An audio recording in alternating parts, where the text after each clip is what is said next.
Hello বন্ধুরা, আসসালামু আলাইকুম। তোমরা সবাই কেমন আছো? আশা করি ভালো আছো। আজকে আমি গরুর মাংস একটু অন্যরকম করে রান্না করব। তেল গরম হয়ে গেছে, এখন আমি পেঁয়াজ কুচি দিয়ে দিব।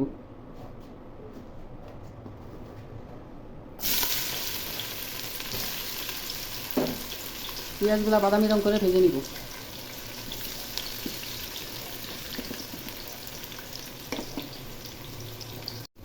মাংসগুলোই আমি ধুয়ে পরিষ্কার করে পানি ঝরা দিয়ে রেখে দিয়েছি। পেঁয়াজগুলোতে এখন বাদামি রঙ ধরে যাচ্ছে, এখন পেঁয়াজ বাটা দিয়ে দিব।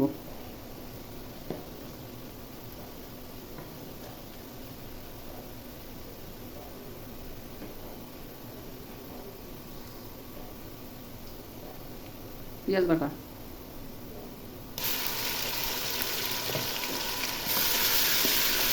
ভেজে নিব। এখন আদা রসুন বাটা দিব।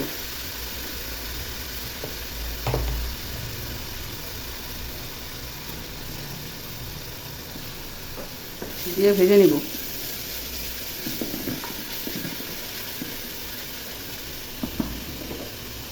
এখন রসুন দিয়ে দিব।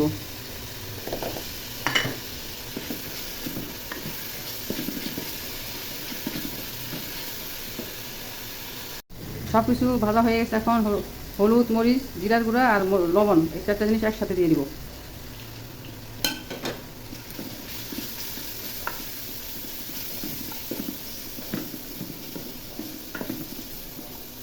এখন একটু পানি দিয়ে কষিয়ে নিব।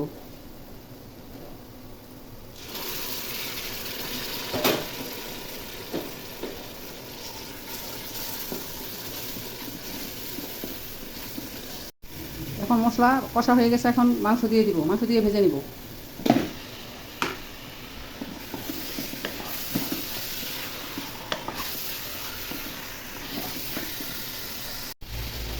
এখন দারচিনি, কয়েকটা লবঙ্গ আর তেজপাতা একসাথে দিয়ে দিব। একটু পানি দিয়ে কষে নিব।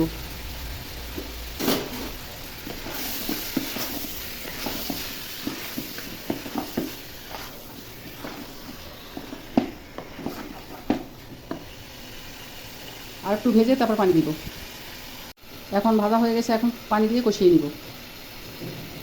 গরম পানি দিব।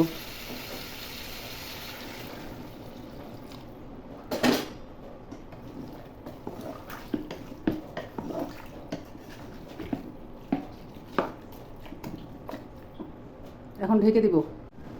ঢাকনা উঠাই দেখি কী অবস্থা। বলক চলে এসেছে, নেড়ে চেড়ে দিই।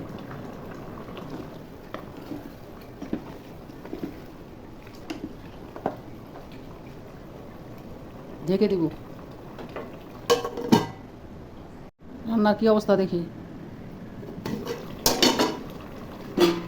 পানিটা অনেকটা শুকিয়ে আসছে।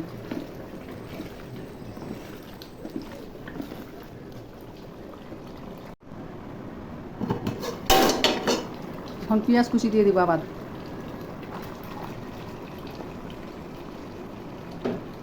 নেড়ে চেড়ে দিব।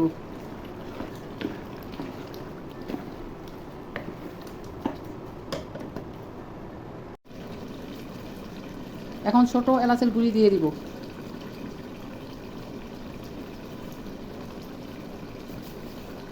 নেড়ে চেড়ে ঢেকে দিব।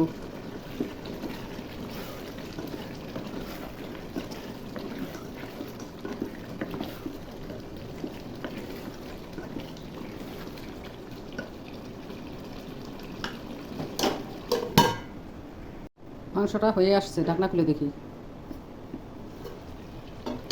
মাংসটা হয়ে গেছে, ভাজা ভাজা হয়ে গেছে। এখন মাংসটা নামাই নিব, নেড়ে চেড়ে নামাই নিব।